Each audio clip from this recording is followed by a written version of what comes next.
The parable of the bamboo. The boy ran into his house as soon as he heard the thunder.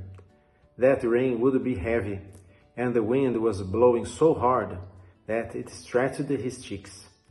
Having crossed the path from the stream to the main house, he found his mother taking clothes off the line and his father arranging the tools. Just as I was finishing passing the tractor through the land reserved for the cornfield. This rain will help a lot with the plantation this year. After dinner, the boy listened to the wind whistle through the window and thinking, nature is furious tonight. Will there be anything left standing tomorrow morning?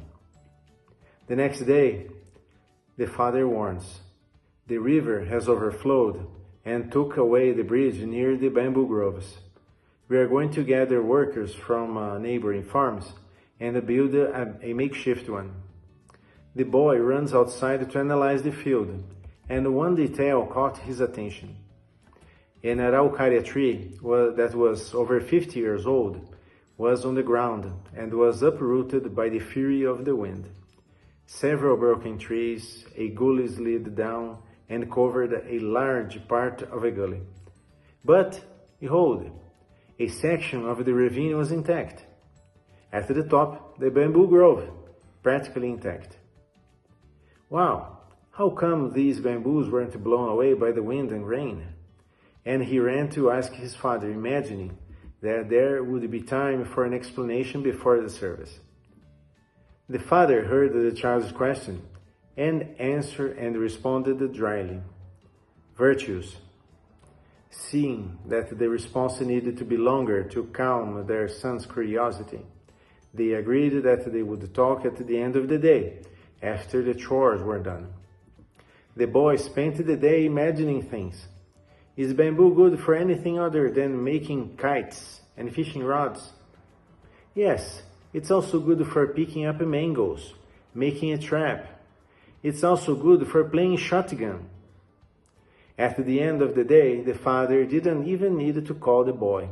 He came running to ask, after all, what does the bamboo have that wasn't knocked down by the storm?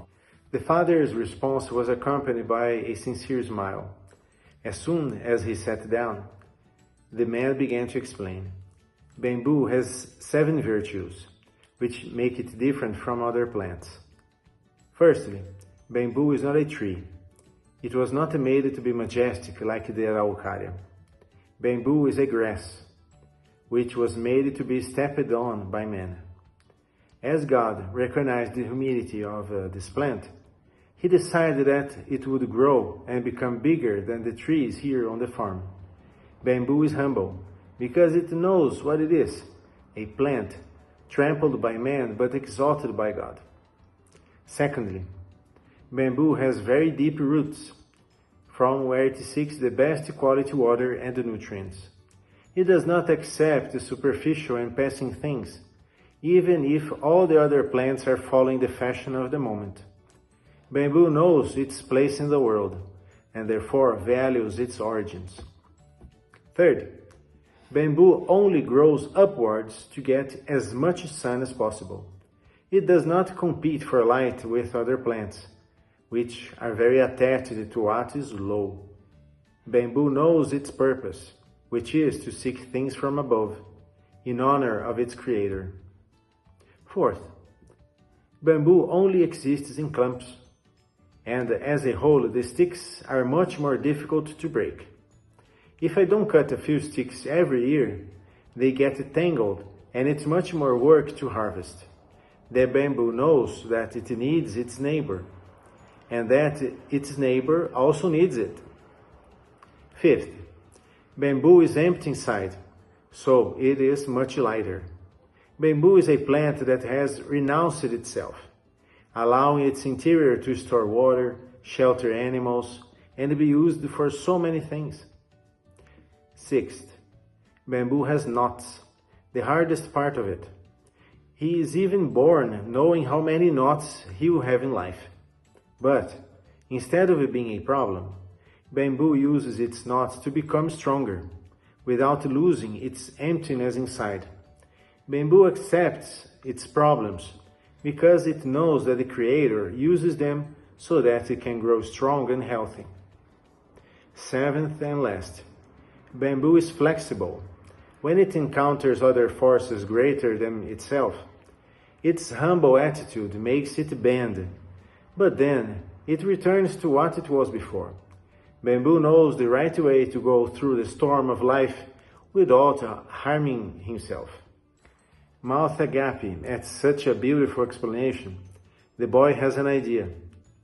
And the bridge that broke, are you going to make another one with the bamboo?